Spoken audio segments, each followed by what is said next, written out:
Hello friends, તમારું સ્વાગત છે મારી ચેનલમાં। આજે આપણે બનાવીશું મેંદાના લોટના ઉપયોગ વગર ફક્ત ઘઉંના લોટની જીરા પૂરીની રેસીપી। તો આ જીરા પૂરી ખાવામાં એકદમ ક્રિસ્પી અને પાપડ જેવી પાતળી બનીને તૈયાર થશે। આ પૂરી બનાવવામાં તમારે એકદમ ઓછો સમય લાગે છે। આ પૂરીને તમે ચા સાથે કે જ્યારે પણ હલકી ફૂલકી ભૂખ લાગે ત્યારે એકદમ ઝડપથી બનાવીને બાળકોને આપી શકો છો। તો ચાલો બનાવીએ। રેસીપી સારી લાગે તો વિડીયોને લાઇક કરજો, વધારેમાં વધારે શેર કરજો અને ચેનલને સબસ્ક્રાઇબ કરી બાજુમાં રહેલા બેલ આઇકન બટનને પ્રેસ કરજો એટલે નવી નવી રેસીપીના નોટિફિકેશન આવશે। તો ચાલો બનાવીએ।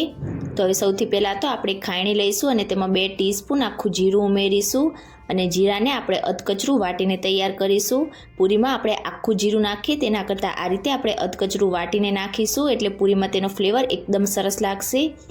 તો અહીંયા તમે જોઈ શકો છો મેં જીરાને આ રીતે અધકચરું વાટીને તૈયાર કરી લીધું છે। હવે જીરાને આપણે સાઈડ ઉપર રાખીશું અને પૂરી માટેનો લોટ તૈયાર કરીશું।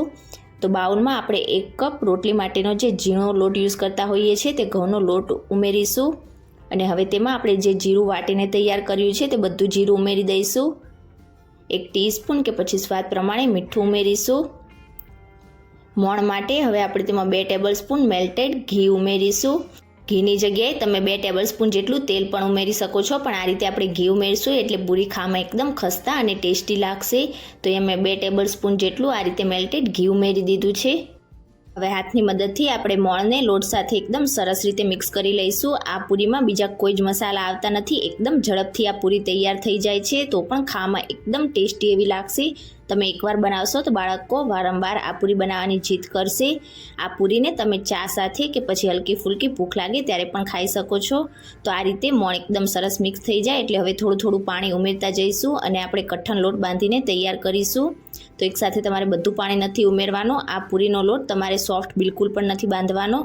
આપણે વણીએ ત્યારે લોટ પાટલા સાથે બિલકુલ પણ ચોંટે નહીં અને અટામણની જરૂર ના પડે એ રીતનો તમારે લોટ તૈયાર કરવાનો છે। તો મેં બિલકુલ થોડું પાણી ઉમેરતા જઈને આ રીતે લોટને ભેગો કરીને તૈયાર કરી લીધો છે। તો આ રીતનો તમારે કઠણ લોટ બાંધીને તૈયાર કરવાનો છે। હવે આ રીતે લોટ ભેગો થઈ જાય એટલે હવે આપણે હાથ ઉપર થોડુંક તેલ કે પછી ઘી આ રીતે લગાવીશું અને પંચ કરતા જઈને આપણે 2 થી 3 મિનિટ માટે લોટને એકદમ સરસ રીતે આ રીતે મસળીશું એટલે જ્યારે આપણે પૂરી વણશું ત્યારે એકદમ પાપડ જેવી પૂરી આપણી પાતળી વણાઈને તૈયાર થશે। તો આ પ્રોસેસ કરવી તમારી જરૂરી છે એટલે આપણે અટામણની બિલકુલ પણ જરૂર નહીં પડે। મોણ એકદમ સરસ હશે એટલે પાટલા સાથે તમારો લોટ પણ બિલકુલ પણ ચોંટશે નહીં। તો બિલકુલ આ જ રીતે મેં 2 થી 3 મિનિટ માટે લોટને મસળીને સ્મૂથ કરી લીધો છે। હવે આપણે તેને ઢાંકીને 10 થી 15 મિનિટ માટે રેસ્ટ આપી દઈશું એટલે લોટ એકદમ સરસ રીતે સેટ થઈ જશે। લગભગ 10 થી 15 મિનિટ જેવું થઈ જાય એટલે ઢાંકણ હટાવી લઈશું। તો ત્યાં તમે જોઈ શકો છો લોટ ઉપર આ રીતે વ્હાઇટ સ્પોટ્સ આવી ગયા છે, મીન્સ કે આપણો લોટ એકદમ સરસ રીતે સેટ થઈ ગયો છે। તો ફરીથી આપણે લોટને સારી રીતે મસળીશું અને હવે લોટને આપણે આ રીતે હાથમાં લઈને થોડોક લાંબો શેપ આપી દઈશું। તો આ રીતે તમે લોટ એકદમ સરસ બાંધશો એટલે એકદમ તમારી પાતળી પૂરી વણાઈને તૈયાર થશે। હવે લોટમાંથી 2 ભાગ કરી લઈશું અને એક ભાગને પાટલા ઉપર રાખીને આ રીતે થોડોક લાંબો શેપ આપણે ગોળ શેપમાં આપી દઈશું અને હવે બંને સાઈડથી કિનારીને આપણે આ રીતે કટ કરી લઈશું અને તેને બીજી પૂરી વણવા માટે આપણે ઉપયોગમાં લઈશું। અને હવે એક સરખા માપના આપણે લુવા તૈયાર કરી લઈશું। આ જીરા પૂરી આપણે થોડીક મોટી સાઈઝની બનાવવાની છે એટલે તમારે આ રીતે થોડાક મોટા લુવા કરવાના। તો આ રીતે આપણે કટ લગાવીને લુવા કરીશું એટલે એક સરખા માપની તમારી બધી પૂરી તૈયાર થશે। અને હવે એક લુવાને આપણે આ રીતે હાથમાં લઈને તેને મસળીને સ્મૂથ લુવું તૈયાર કરી લઈશું અને હવે લુવાને પાટલા ઉપર રાખી પ્રેસ કરીને આપણે એકદમ પાતળી પૂરી વણીને તૈયાર કરી લઈશું। આ પૂરીને તમારે બને એટલી પાપડ જેવી એકદમ પાતળી વણીને તૈયાર કરવાની છે એટલે ખાવામાં એકદમ ટેસ્ટી અને ક્રિસ્પી બનશે।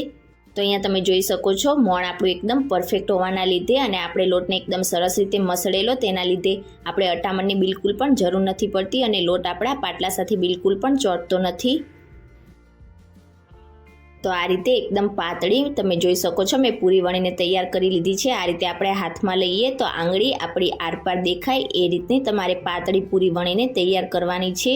અને હવે પૂરી આપણી તળતી વખતે બિલકુલ પણ ફૂલે નહીં અને એકદમ સરસ ક્રિસ્પી બને તેના માટે આપણે આ રીતે છરીની મદદથી તેમાં થોડા અંતરે આ રીતે કટ લગાવીશું એટલે એકદમ ક્રિસ્પી આપણી પૂરી બનીને તૈયાર થશે। તો આ પૂરીને તમે એકસાથે વણીને તૈયાર કરીને ત્યાર પછી ફ્રાય કરી શકો છો। તો અહીંયા તમે જોઈ શકો છો આ રીતે પૂરી આપણી તૈયાર થઈ ગઈ છે। તો મેં બધી જ પૂરીને આ રીતે વણીને તૈયાર કરી લીધી છે। આટલા માપમાંથી તમારી મોટા સાઈઝની 13 પૂરી બનીને તૈયાર થશે। તમે એક પૂરી વણતા જઈને તેની સાથે પણ તળતા જઈ શકો છો કે પછી આ રીતે એકસાથે વણીને ત્યાર પછી પણ તેને ફ્રાય કરી શકો છો। તો આ રીતે એકદમ પાતળી તમારે વણીને તૈયાર કરવાની છે। હવે આપણે પૂરીને ફ્રાય કરી લઈશું। તો પૂરીને ફ્રાય કરવા માટે મેં તેલને પહેલાંથી જ ગરમ કરવા માટે રાખી દીધું હતું। તેલ ગરમ થઈ જાય એટલે ગેસની ફ્લેમ આપણે મીડિયમ રાખીશું અને આ રીતે તેલમાં પૂરી ઉમેરતા જઈને આપણે જારાથી પ્રેસ કરતા જઈને હલકી લાઇટ ગોલ્ડન કલર જેવી થાય ત્યાં સુધી આપણે તેને ફ્રાય કરી લઈશું। આ પૂરીને તળાતા એકદમ ઓછો સમય લાગે છે। આ પૂરીને તમારે હાઈ ગેસની ફ્લેમ પર બિલકુલ પણ નથી તળવાની। તો થોડીક જ વારમાં તમે જોઈ શકો છો આપણી પૂરીમાં લાઇટ ગોલ્ડન કલર આવી ગયો છે। તો હવે તેલ નિતારીને આપણે તેને પ્લેટમાં નીકાળી લઈશું અને બિલકુલ આ જ રીતે આપણે બાકીની પૂરી પણ તળીને તૈયાર કરી લઈશું।